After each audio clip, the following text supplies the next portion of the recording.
8.4 question number 2 में subtract 2l minus 3m minus n from l minus 4m minus 6n।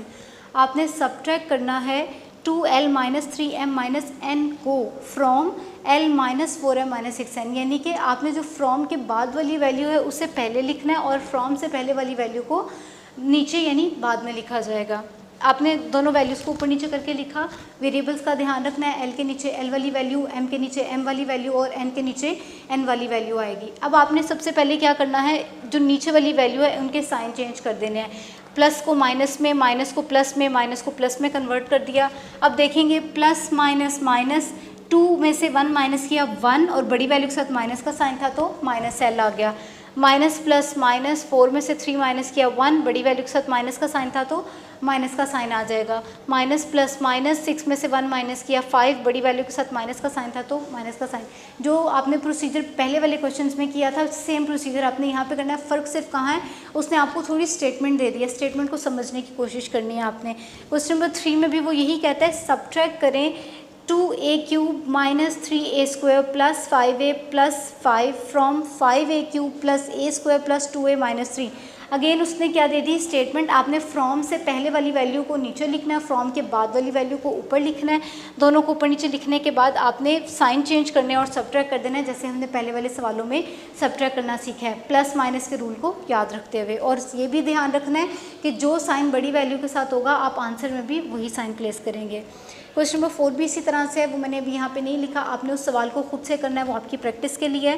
Question number 6 सवाल जो question number 6 है उसमें वो कहते हैं व्हाट मस्ट बी एडेड। ये जो मैंने आपको फर्स्ट वैल्यू यानी फर्स्ट एक्सप्रेशन दी हुई है X square plus X Y plus Y square plus 1, इसमें मैं क्या ऐड करूँ, what must be added to get X cube plus 3, कि मेरे पास एक्स क्यूब प्लस 3 आ जाए। थोड़ा सा जहन अगर हम लगाएं तो हमें पता चलेगा, हमें सिर्फ ये देखना है कि बड़ी वैल्यू कौन सी है और छोटी कौन सी है, क्योंकि हमने बड़ी वैल्यू को ऊपर और छोटी को नीचे रखना है। अगर मैं थोड़ा सा ये सोचूं अलजेब्रिक एक्सप्रेशंस को छोड़ के अगर हम बात करें होल नंबर्स की, व्हाट मस्ट बी एडेड, 7 में क्या ऐड करूं कि आंसर 9, जाहिर है ऐड करने के बाद आंसर तो बड़ा ही होगा ना, आंसर छोटा तो नहीं होगा। मैं अगर आपसे कहती हूँ कि कुछ ऐड करें तो ऐड का मतलब होता है किसी चीज़ में इजाफा कर देना, ना कि उस चीज़ को कम कर देना। सब्ट्रैक्ट का मतलब होता है किसी चीज़ को कम कर देना, वो चीज़ कम होगी सब्ट्रैक्ट करने के बाद ज़्यादा नहीं होगी। इसी तरह व्हाट मस्ट बी एडेड, 7 में क्या ऐड करूँ कि 9 आ जाए। अब इससे कैसे, इसका आंसर तो बेसिकली 2 है, आपको वैसे तो पता चल जाएगा, लेकिन मैथमेटिकली इसका आंसर कैसे निकालेंगे, इस वैल्यू में से इस वैल्यू को माइनस करके, यानी 9 माइनस 7।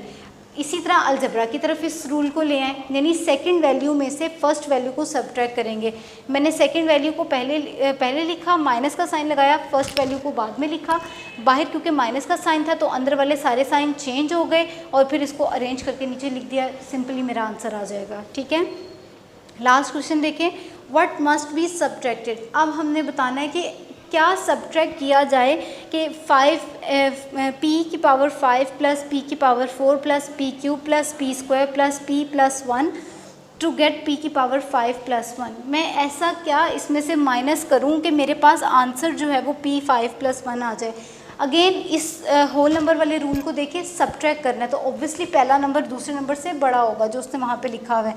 उसने कहा मैं सपोज़ 7 में से ही क्या माइनस करूँ कि मेरे पास आंसर सपोज़ 7 से छोटा कोई भी नंबर आप लिख लें, छोटा होना चाहिए क्योंकि सब्ट्रैक्ट करने के बाद आंसर छोटा आएगा, बड़ा नहीं आएगा। ठीक है, इसके लिए हमें क्या करना पड़ेगा, 7 में से 6 को माइनस करना पड़ेगा, ऐसे ही है। तो 7 माइनस 6 यानी पहली वैल्यू में से दूसरी वैल्यू को माइनस करना है। अब यही रूल अलजबरा में अप्लाई कर दें, जो पहली वैल्यू यानी p की पावर 5 प्लस p की power 4 plus p cube plus p square plus p plus 1, जो फर्स्ट वैल्यू दी हुई है उसमें से सब्ट्रैक्ट कर देंगे p की पावर 5 प्लस 1 को, यानी p की पावर 5 के नीचे p की पावर 5 और 1 के नीचे 1 आ जाएगा, यानी कांस्टेंट के नीचे कांस्टेंट आ जाएगा। अब आपने क्या करना है, इनके साइन चेंज करने हैं, ये प्लस में था माइनस में, ये प्लस में था माइनस में, सेम थे तो कैंसिल हो गए, बाकी जो वैल्यूज़ ऊपर बच गई थी क्योंकि उनके नीचे कुछ भी नहीं है तो वो एज इट इज़ नीचे आ जाएंगी और ये हमारा आंसर होगा।